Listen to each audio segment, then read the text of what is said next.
ताजा मुकदमा लगाया गया है। अब क्योंकि वो महिला है उस वर्ग से जो SC/ST एक्ट के तहत संरक्षित होता है। साजिशन किस मामले में मनोज यादव को फंसाया गया? एक ही मामला है कि एक टीवी डिबेट में उन्होंने सामान्य वर्ग की क्षत्रिय जाति के एक व्यक्ति को जूते के नोक पे रखने की बात कही थी। उस योगी जी को किसी ने छत्री कर दिया तो सत्य है, इसमें आरोप क्या है? और अगर हम मनोज यादव को यादव कह रहे हैं तो इसमें आरोप थोड़े लगा रहे हैं। स्वजातीय होना किसी के बारे में कह देना, इसको आरोप हम क्यों मान लें? ये काहे का आरोप? ठाकुर को ठाकुर कह दे कोई तो काहे का आरोप? ब्राह्मण को ब्राह्मण कह दे तो काहे का आरोप? हम क्षत्रियों ने अपना राजपूत सबको प्रदान कर दिया, कोई राजपूत लगे हमें कोई दिक्कत नहीं। हम क्षत्रियों ने कभी किसी अनुसूचित जाति के साथी को, किसी ST साथी को, समाजवादी पार्टी ने ही 2 जून गेस्ट हाउस कांड को अंजाम दिया। आज समाजवादी पार्टी अपने किए की सजा पा रही है। समाजवादी पार्टी स्वयं दोषी है। समाजवादी पार्टी के कैबिनेट मंत्री आजम खान जो जेल की चक्कर की वरिष्ठ पत्रकार भी यहाँ पे एनालिसिस भी करते हैं। ये बताइए कि जो मनोज यादव के ऊपर ये SC/ST एक्ट महिला छेड़खानी का आरोप लगा है, इनके ऊपर कैसे देख रहे हैं आप कि इनको फंसाया जा रहा है क्या? देखिए, मनोज यादव के ऊपर ये जो मुकदमा अभी ताजा लिखा गया है, इस मुकदमे के तार एक पुराने मुकदमे से पूरी तरह जुड़े हैं। जी 2004 में इसी विधवा महिला ने, जिसने अभी मुकदमा लिखाया है, इस विधवा महिला ने, तब इसका पति जीवित था, इसके पति के वो मारे पीटे जाने का, बंद करने का एक मुकदमा 2004 में लिखाया गया था, उसी सफदरजंग थाने में। मेरी बात को ध्यान सुनिए, 2004 का वो मुकदमा अभी चल रहा है, खत्म नहीं हुआ है पूरी तरह। वो महिला विधवा है, अब उसका पति अब दुनिया में नहीं है, जिसको तब मारा पीटा गया था, ऐसा आरोप लगाया गया था। उसका बेटा ऑटो चलाता है लखनऊ में, वही उसके परिवार का सहारा है। उन लोगों ने मनोज यादव के सामने, जब वो उनका आमना सामना हुआ, बाराबंकी जिले का ही मामला, सफदरजंग क्षेत्र का, तो ऐसे आरोप लगाए जा रहे हैं कि उस महिला को धक्का दिया उन्होंने, उससे कहा कि 2004 वाले मुकदमे में तुमने क्या कर लिया, उसमें तुम लोग कुछ नहीं कर पाए। और जाति सूचक बात हुई, कहने का, जाति सूचक गाली देने का भी आरोप उस मुकदमे में, जो अभी ताजा मुकदमा है, लगाया गया है। अब क्योंकि वो महिला है उस वर्ग से जो SC/ST एक्ट के तहत संरक्षित होता है, वो महिला उस वर्ग से है जिसको मदद करने के लिए SC/ST कानून बनाया गया। तो ये ताजा मुकदमा इस बात का लिखा गया है कि उस महिला को, जो कि अब विधवा है, तब विधवा नहीं थी जब वो मुकदमा 2004 वाला लिखा गया था, अब उसका पति दुनिया में नहीं है, तो उसको रोककर ऐसा आरोप लगाया कि मनोज यादव ने कहा कि तुम लोग उस मुकदमे में क्या कर लिए, पुराने मुकदमे में 2004 में, और ये कह के उसको धक्का भी दिया, जात सूचक गाली भी दिया, ऐसा आरोप उस महिला ने लगाया है। और उस महिला ने और उसके ऑटो चलाने वाले बेटे ने मुकदमा ये लिखाया है। मुकदमा लिखा गया है, पुलिस ने इनको डिटेन किया, ये वहीं थे बाराबंकी में, लखनऊ पकड़ने नहीं आई, वहीं सर हवा चली कि 2 दिन से लापता हैं। हाँ, पूरी बात मुझे कहने दीजिए, वहीं थे। पुलिस ने इन्हें गिरफ्तार किया, कोर्ट में पेश किया, न्यायालय में पेश किया, और न्यायालय ने सुसंगत धाराओं को देखते हुए न्यायालय ने निर्णय दिया इनको जेल भेज दिया जाए। अब अपनी जमानत एप्लीकेशन डालेंगे, न्यायालय उस विचार करेगा, और जो भी अब करेगा, सब जुडिस मामला है तो न्यायालय करेगा। अब सवाल है कि आप कहते हो कि साजिशन फंसाया गया, ऐसा भी आरोप कुछ लोग लगा रहे हैं, तो साजिशन किस मामले में मनोज यादव को फंसाया गया? एक ही मामला है कि एक टीवी डिबेट में उन्होंने सामान्य वर्ग की क्षत्रिय जाति के एक व्यक्ति को जूते के नोक पे रखने की बात कही थी। उस व्यक्ति का मुकदमा लिखा हुआ है क्या?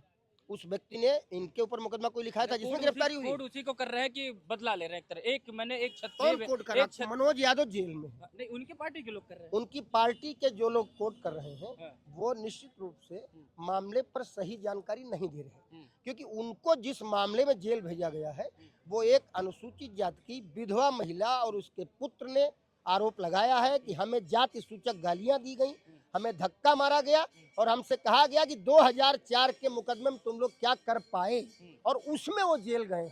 अब इंटरप्रिटेट गलत करोगे तो बात अपने आप सामने आ जाएगी। अब अगला सवाल आप पूछ लो। अगला सवाल यही, लेकिन कैंपेन तो यही कर रहे हैं ना इनका IT सेल, कि उसी मामले की हम, क्योंकि योगी जी के ऊपर आरोप लगाते हैं कि सजातीय होने का आरोप लगाते हैं, कि उस डिबेट में वो सजातीय उनके लोग थे, कहीं ना कहीं वो उस समय बदला नहीं ले पाए, इसलिए उनको फंसाकर उसका बदला लिया जा रहा है। सजातीय लोग बदला ले रहे हैं मनोज। क्या आप अपनी जाति बदल सकते हो? बिल्कुल नहीं। मैं अपनी जाति बदल सकता हूँ?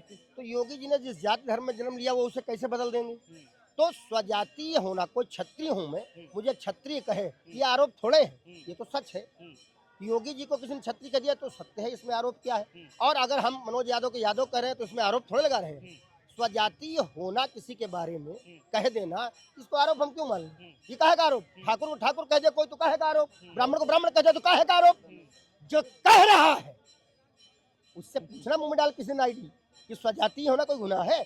कोई व्यक्ति किसी वर्ग में, किसी धर्म में, किसी जात में तो जन्म लेगा, और हम कहाँ जन्म लें ये हमारे माता पिता ने तय किया था, हमने तो नहीं तय किया था। अब उनसे पहले आगे जब उनके यहाँ कोई बच्चा जन्म ले तो बच्चा तय कर ले कि हम कहाँ पैदा हो। लेकिन सर एक आखिरी सवाल, आपने क्या इसका दुरुपयोग होता है क्या? इस एक्ट का दुरुपयोग किया जाता है क्या? अब दुरुपयोग तो किसी सरकार में होता था इस चीज का, जिसको आप पूछ रहे हो स्वजाति है, ये तो मुझे लगता न जाने कितनी जांच रिपोर्ट है। बड़े बड़े लोग सेवा आयोग के अध्यक्ष तक जेल चले गए, बड़े बड़े लोग किस पद पे कौन कहा था ये भी आपको पता है, सारी जानकारियां आपको होनी चाहिए।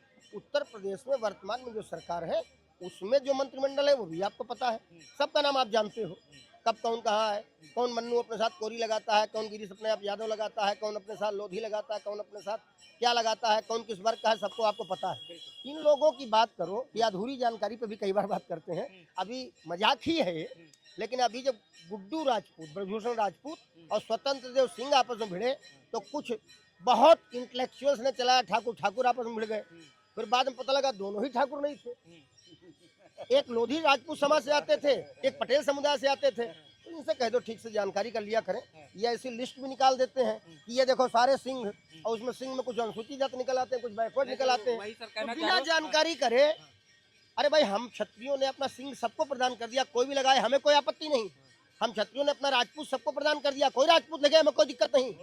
हम क्षत्रियों ने कभी किसी अनुसूचित जात के साथी को, किसी एसटी साथी को, मतलब अनुसूचित जनजाति के साथी को, किसी पिछड़ा वर्ग के साथी को सिंह लिखने से मना किया नहीं किया।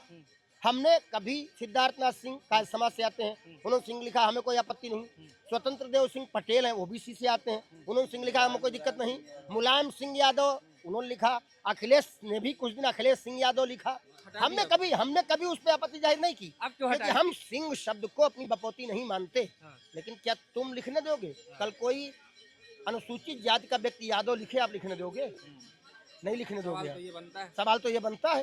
तो जात की बात नहीं करनी चाहिए, राजनीति में जनता की समस्याओं पर बात करनी चाहिए। जाति तो हर आदमी की कोई न कोई होगी। एक मिनट, समाजवादी पार्टी की सरकार ने अनुसूचित जात का एक्ट का दुरुपयोग किया। अनुसूचित जात आयोग बना है भारतीय संविधान की धारा के अनुसार, कानून के अनुसार। समाजवादी पार्टी की सरकार ने आजमगढ़ के श्री राम दुलार राजभर को अनुसूचित आयोग का चेयरमैन बनाया था, जो कि पिछड़ी जात से आता है।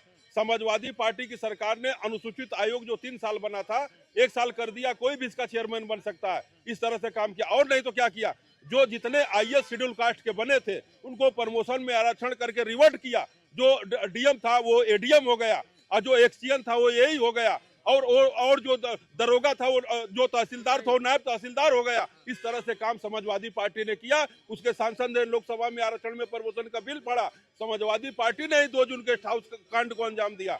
आज समाजवादी पार्टी अपने किए की सजा पा रही है। समाजवादी पार्टी स्वयं दोषी है। समाजवादी पार्टी के कैबिनेट मंत्री आजम खान जो जेल की चक्की पीस रहे हैं, संविधान निर्माता कानून मंत्री को बाबा साहब अम्बेडकर को कहा कि इनकी मूर्ति जो खड़ा है उंगली इशारे कर रहे हैं कि जमीन सरकारी है, खाली करो। भूमाफिया बताया। आज जब चारों तरफ से घिर गए हो तो तुम अब डॉक्टर राम मनोहर लोहिया अपने बाप को छोड़ के दूसरे बाप को बाबा साहब, जय भीम और संविधान की बात कर रहे हो। अरे एक बार काट की हाड़ी गले में चढ़ गई और अब फिर दोबारा नहीं चढ़ने वाली है। 27 में इनका सुपड़ा साफ हो जाएगा। अभी तो सदन के अंदर इनके जो नेता प्रतिपक्ष हैं श्री माता प्रसाद पांडे, जो 5 साल अब विधानसभा के अध्यक्ष रहे, बोलते बोलते विधानसभा के अंदर जाति सूचक शब्द चमार का इस्तेमाल कर गए। मैं इनसे विधायक नहीं चाहूं तो इनके खिलाफ भी मुकदमा कर सकता हूं। बाद में धन्यवाद सतीश महाना विधानसभा अध्यक्ष जी का, डॉक्टर संजय निषाद जी का, कहा कि आप इसको माफी मांगिए और कार्रवाई से निकलवाए। महाना जी ने कार्रवाई से शब्द को निकाला और तुरंत साहिज मंजूर जी ने पकड़ा माता प्रसाद पांडे को और कहा कि हम इसको किसी की भावना हाथ हो रहे, मैं माफी मांगता हूं, पीछे शब्द को लेता हूं। तो ये इन लोगों का घिनौना चाल चरित्र चेहरा है। एक तरफ पीडीए की बात करेंगे, दलितों का वोट लेंगे, आरक्षण संविधान की बात करेंगे और उसी आरक्षण संविधान के खिलाफ विधानसभा में जाति सूचक शब्द चमार का प्रयोग करेंगे, आरक्षण का विरोध करेंगे। डॉक्टर संजय निषाद ने कहा कि मैं निषाद समाज से आरक्षण ले रहा हूं, तो ये चमार हमें कह रहे हैं। तुरंत उनको माफी मांगना पड़ा। समाजवादी पार्टी की दुर्दशा इतनी होगी कि अब इनकी कलई खुलती जा रही है। न इनका पीडीए काम आएगा, न इनका कोई संविधान काम, न कोई आरक्षण और काम आएगा, न इनका कोई संविधान काम आएगा। मतलब पीडीए वाला संविधान समाजवादी पार्टी का, ये भारत का संविधान नहीं। तो बाकी आपको तय करना है दर्शकों की जो आरोप लगाया जा रहा है, जिसके तहत मुकदमा उनके ऊपर दर्ज हुआ है, अभी आपने देखा होगा कि वरिष्ठ पत्रकार अमरिंदर सिंह जी ने बताया कि 2004 का मामला है जिसके तहत ये कार्रवाई की गई। बाकी जनता समझदार है, क्या SC/ST एक्ट का दुरुपयोग हो रहा है जैसा आरोप लग रहा है, या वास्तव में 2004 के प्रकरण से इसको जोड़कर इनको जो है ये मुकदमा दर्ज कराया गया। इसी के साथ इस वीडियो को समाप्त करते हैं। नमस्कार।